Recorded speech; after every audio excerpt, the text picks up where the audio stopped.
Vincenzo Casanova. So Welcome to EFRA'S Mind, people. So I thought it might be fun. Instead of doing like a usual thing, I want to give my review. I want to share my thoughts because I have no one else to share it with. None of my mates watch it. I didn't watch it. She didn't finish it. So I have you. Dude, I ate that shit like a chocolate donut.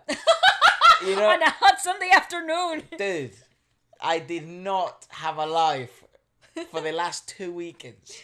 I have this issue where I don't watch any series because if I do, my life, or anything that goes on in my life no longer matters because I only want to be part of the world I'm watching on a computer. Yes. I consumed the whole series 20 hours. Literally in a space of 4 days. The only thing is, why are we blue again? Cock. I had good self-control this time though. I think you did good. I did awesome, didn't I? Well done. Yeah, because I would literally not do anything else until that is over. And I know what the ending is. Can I just explain the last really horrible binge season that Efra had was probably Smallville. He consumed like... Why did it end? Why did it end when he becomes Superman? Anyways, back to the review. So the review is this, yeah? You have 30 seconds. To explain the plot, right? 30 seconds starting now. Okay, so Vincenzo Casanova is a consigliere from Italy. He's like a gangster, mafia. And he's the person who sort of takes care of all the issues. Then his boss dies. He has a bunch of gold. They put it in a temple, but it's in this old building. So they have to destroy the building. But the people inside the building are actually pretty nice. And then he learns the concept of family. And actually being poor and what that's like. And responsibility. And representing the unrepresented. And then also this sort of gives him this kind of like a moral ground. The resolution is... Here, nothing changes. He's still a mafia boss. Okay, that was pretty good. Yeah, it was very realistic. Because if you like money that much, that you're literally willing... to blow up a whole fucking building. No, he never blows it up. But if you're literally willing to fucking go up against the huge, biggest corporations in the whole of our country, fight corruption, kill people, murder... Use other corrupted individuals, corrupt them even more to do your corrupted work. I think you're fucked up in the head, right? And you could never really be an angel. However, he is a charming one. So he's like a charming devil, isn't he? And then he sort of...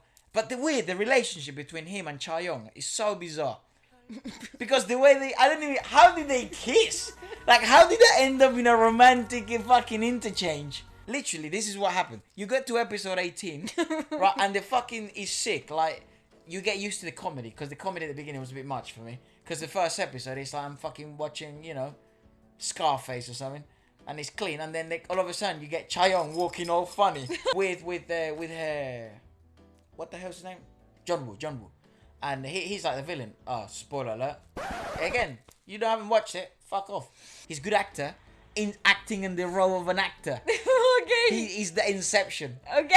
And he's really nice. Like, you actually like, oh, what a nice fella. What a fun character. And it turns out he's evil. Turns out he's Hades. That evil. He's fucked up, bro. Like, in the head. When you think of a fucking psychopath, that's him. Kills his mates. Goes to school. Kills them. Then kicks their watches, keeps in a watch collection to remind them, and they also shit watches like Casio. You know those little ones that do noises, beep beep beep like that. Beep beep beep. Yeah, like shine in the dark type of watches. Those type of shit ones. And he sort of kills him, and then his father, to cover it up, sends him off to United States, and that's why he learns American. Oh, the ending is absolutely horrendous. Good ending, but I mean morbid. There's lots of stabbing. There's a fucking huge issue over there. Oh yeah, that's the other thing, right? I'm all over the place here. But let me first address the romantic relationship, because it's the only thing I have an issue with. A romantic relationship, right? You can't just all of a sudden make a flicking moment fucking romantic, and the music and OST starts playing in the background because Chaeyoung is about to flick Vincenzo's perfect skin. And he's just holding it there for years. And just 360 angles and stuff. The flicking scenes are the most romantic shit you get from them. Up until like episode 15, mate.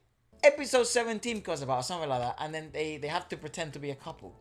Right? And that's when they first kiss. And that was actually a lovely scene. It was nice. It was like, that warms your heart. Fucking about time. He's a man of principle and stuff. But I just didn't understand the romantic relationship. And I don't know how at the end, it's just like, they love each other till death.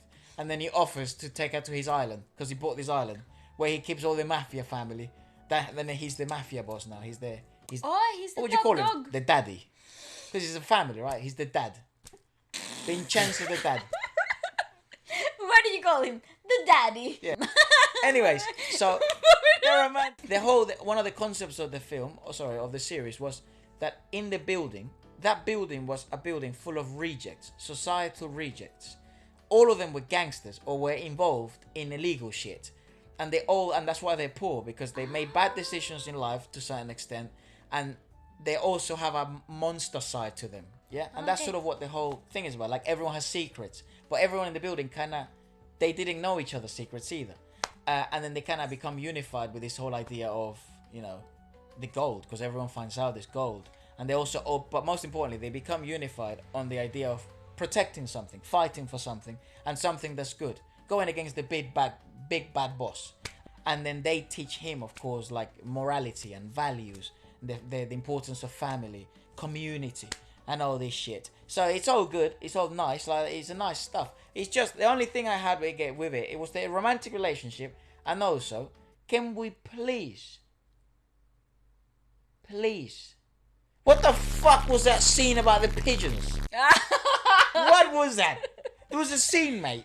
He's about to get killed. Like, I was like, oh my god, they have balls. Because he actually never gets hurt once. Vincenzo only gets hit 4 times in the whole series. Oh, wow. And he fights like 50 people at once. Invincible. He's like the Korean version of Jet Li meets Jackie Chan meets Smallville Superman. So there's this scene where you actually see some vulnerability. You're like, oh my god, fuck. This episode ends, and they always do that. And then at the beginning, they always do a recap, but it's not a recap. Kind of how my roommate Gumiho did it. Why did you make fun of me? Yeah, so It was funny. Yes, they have him there, and he's about to get killed or whatever, or at least hurt or tortured or something. I was expecting a torturing scene, but it happened the other way around. It was Vincenzo torturing people, lots of them. Dude, the last scene, the last episode, what the fuck, dude? He is a tormented individual. The way he tortures all the bad guys. But I've never seen a scene, like scenes that are so, like, no, not cathartic, because that makes me sound like a psychopath. Satisfying, because these cocks have been messing up all these people. Like, usually in movies, villains get away easy. They just get killed. Should I be concerned? No, you shouldn't. I have voices in my head that tell me, don't do it. But just ignore them and carry on killing. That's not funny at all. I don't know what that's a reference That's a Sean Locke to. reference. It's a Sean Locke reference. Okay. It's a comedian. I was afraid for my life, Johnny. What's his name? John. It's just Johnny coming up the stairs. You should go to bed. Because that would be a merciful way to go. Oh. Because they've killed so many people. They killed like Chaeyoung's dad. They've killed other people. They've tortured other people. They've corrupted the whole country. It's fucking horrible.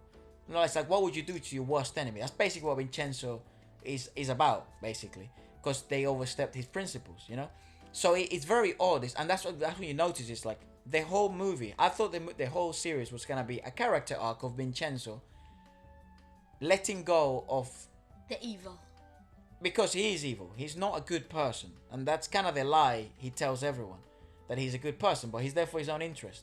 So I thought the character was gonna be, I'm gonna turn more human, right? And I'm gonna become more attached to my emotions, and that's gonna be the journey. But that isn't the journey. The journey he goes to, because he's too deep. Ballsy. He's too deep. He's killed people.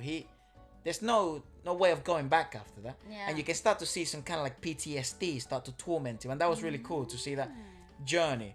And to some extent, like the pigeons are like a pacifier to him. He finds, because there's no judgment there, but they know truly who he is. The character arc is more, I am evil, but I will utilize my evil to fight corruption. Because the idea is you can't win the battle against evil unless you become a monster yourself. Which is an interesting thought. Wow. Which is true, right? Like, if you think about it in war, who is the monster? Everybody. Exactly. You're all you would have to then become a bit more, Wow, this philosophical. got deep, Gabriel. Yeah. That's what I mean. It's a good series, and I'm someone that I enjoy philosophy and psychology, so I like breaking down this type of stuff. Not to just make it funny, but I really enjoyed that work. Apart from the flicking scenes and the pigeon scene, that both of those 3 scenes can fuck off. Listen. That's my review. I would give it. I don't like giving numbers and stuff. But yeah, so far, It's very good. very good. Very good. I would recommend it. Yes, nice, Efra.